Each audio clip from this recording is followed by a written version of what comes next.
prolonged sick, you bow down, nobody answers your email. They tell you, why are you so bad in your manpower planning? Why are you so bad in your machinery? Why are you so bad?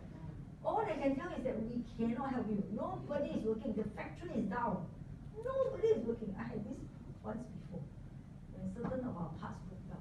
I call until I don't have. And then I only found the parts in Singapore.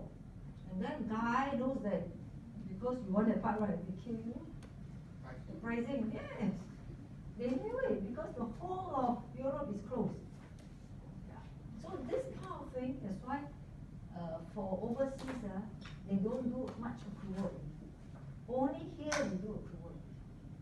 Because the auditor needs it. And then it all depends on your HR policy. Okay? Now, so if you want to take advance just now, you mentioned here it is. Okay, where you want to take, there must be a